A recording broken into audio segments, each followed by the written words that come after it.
Amis du jour, chalutations. Pour les petits nouveaux, moi c'est Sekhmet, et je vous souhaite la bienvenue dans mon podcast littéraire.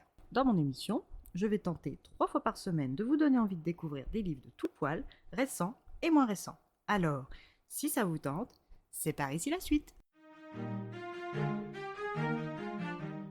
Je vous présente déjà d'avance 1000 excuses pour ma prononciation que je sais mauvaise du nom de cette autrice, et aujourd'hui je vais vous présenter La Belle d'Occident de Yuin Tibao Hoa, publié aux éditions des Crescenzo.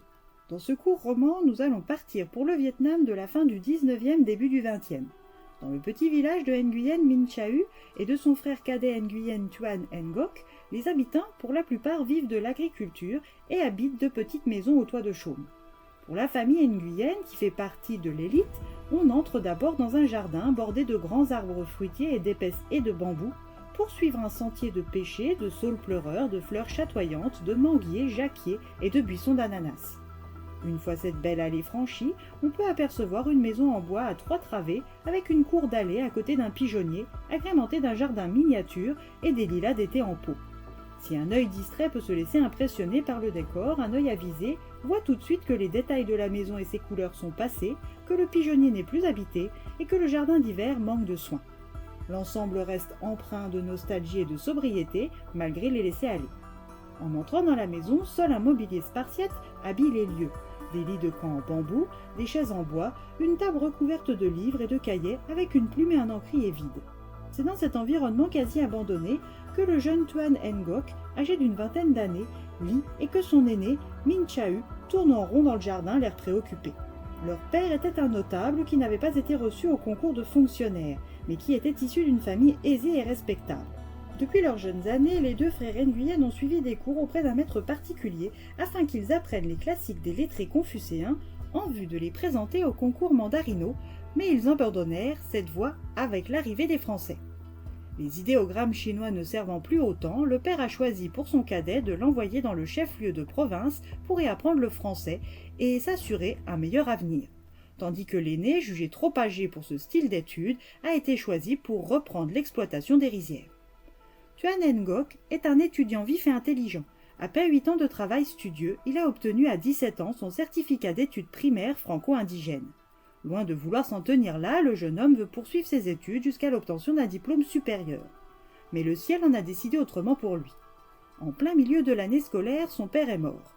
Minh Chau lui explique pourquoi, après inventaire, des finances familiales sont si maigres. Durant son absence, leur père a subi une injustice le ruinant quasiment. En accueillant un malheureux transi de froid pour la nuit, il s'est attiré la convoitise du mandarin corrompu du district. L'inconnu est mort dans la nuit des suites de sa condition trop faible, et en déclarant sa mort le lendemain, leur père a fait son devoir, mais a attiré l'œil d'un homme vil et avide. Le mandarin, scélérat, a tenté d'extorquer de l'argent en vain. Faute d'obtenir ce qu'il convoitait, il a rudement emprisonné le patriarche Nguyen, laissant sa femme et son aîné démunis sans possibilité de prouver son innocence. Ils ont fini par vendre toutes les rizières et les terres afin de contenter le racketteur.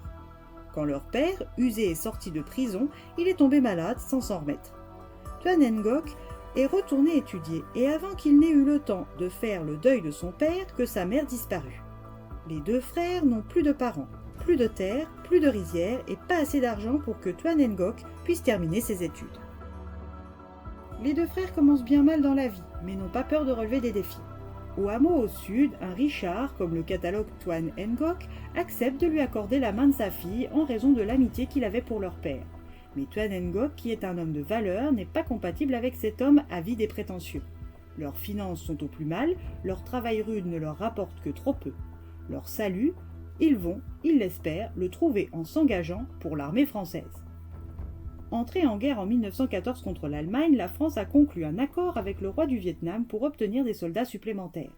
Des campagnes de recrutement ou belles promesses se sont mises à battre la campagne et c'est rempli d'espoir que les frères Nguyen quittent leur pays pour la France. Minh Chau, à son arrivée, est envoyé à Toulon et Tuan Ngoc à Verdun. C'est dans l'Est français que ce jeune homme va réellement rencontrer son destin. Après une blessure, il va être hospitalisé et faire la rencontre de celle qu'il appelle Baclan, l'orchidée blanche. Cette bénévole de la Croix-Rouge va lui offrir plus que des soins. Elle va lui apporter du réconfort, du respect, de la chaleur humaine et une amitié simple et sincère. bien plus que ce qu'un simple soldat étranger ne peut normalement obtenir. Une fois guéri, il est envoyé en Alsace. Que lui réserve cette nouvelle étape? Reverra-t-il un jour cet ange descendu du ciel à Verdun pour lui? Son frère est-il en sécurité à Toulon? Sa belle-sœur, ses neveux et ses nièces reçoivent-ils bien la somme due par la France? Arrivera-t-il à se couvrir d'honneur pour rentrer fier au pays? À vos livres pour le découvrir.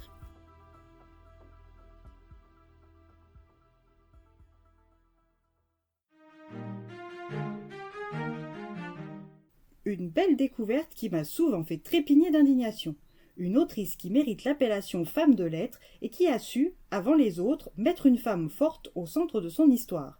Une pionnière féministe à découvrir. Et bien voilà, j'en ai fini pour aujourd'hui. J'espère que cet épisode vous aura plu et vous aura donné des nouvelles idées de lecture. Si vous souhaitez découvrir d'autres petits bonbons littéraires tout droit sortis de ma bibliothèque, je vous retrouve le mardi 28 avril prochain pour un nouvel épisode. Et si d'ici là je vous manque de trop, vous connaissez le chemin sur Instagram, @leslectures de Sekhmet. Sur ce, chalut les amis, et à la prochaine!